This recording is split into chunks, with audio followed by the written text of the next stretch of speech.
Nandigram seat को लेकर ममता की याचिका टली। पश्चिम बंगाल चुनाव के दौरान बीजेपी नेता शुभेंदु अधिकारी की जीत को लेकर कोलकाता हाईकोर्ट में दी थी चुनौती। दोबारा मतगणना चाहती थी ममता, चुनाव आयोग ने नहीं माना अनुरोध। राजनीतिक उठापटक के बीच असम कांग्रेस विधायक रूप ज्योति कुर्मी ने छोड़ी पार्टी, बीजेपी में शामिल होंगे। 4 बार से रहे विधायक ने कांग्रेस पर अनसुनी करने का लगाया आरोप। कोरोना की तीसरी लहर के पहले सतर्क हो सरकार, मायावती ने सरकार से कहा ग्रामीण स्तर पर भी तैयारी पूरी करने की जरूरत।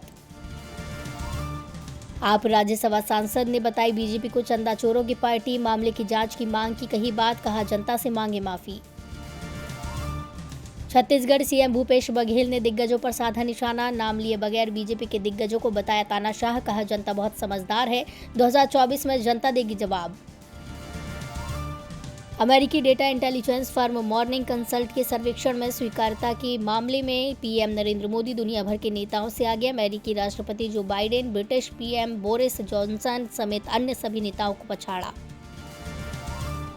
चुनाव आयोग तक पहुंची चिराग पशुपति की लड़ाई, आयोग के अफसरों से मिलेंगे दोनों गुटों के नेता, रविवार को होगी राष्ट्रीय कार्यकारिणी की बैठक।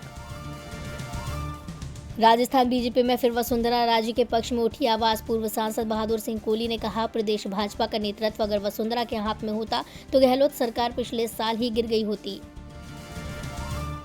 चीन के मुकाबले सीमाई इलाकों में युद्ध स्तर पर इंफ्रास्ट्रक्चर बढ़ा रहा भारत, साल भर में ही बना दी सुरंग और पुल।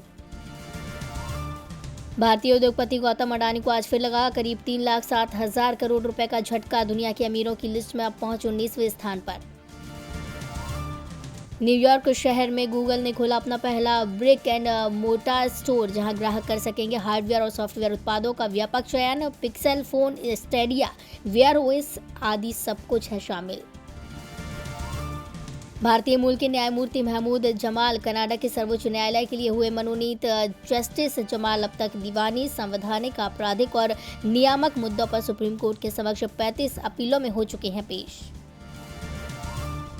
फेसबुक ने कमाई की और नए तरीके किए पेश, दुनिया भर में इंस्टाग्राम यूजर्स के लिए शुक्रवार से रील में विज्ञापन पेश करने की घोषणा। ये विज्ञापन पूरी स्क्रीन लूपिंग और 30 सेकंड तक लंबे होंगे और क्लिप के बीच में देंगे दिखाई।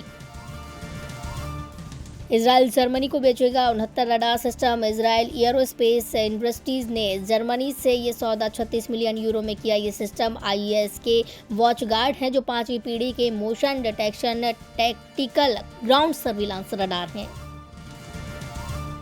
यूक्रेन में 31 अगस्त तक बढ़ाया गया क्वारंटीन, मंत्रालय ने पूरे देश में ग्रीन स्तर का क्वारंटीन किया स्थापित, साथ ही भोजन और मनोरंजन स्थलों को खोला।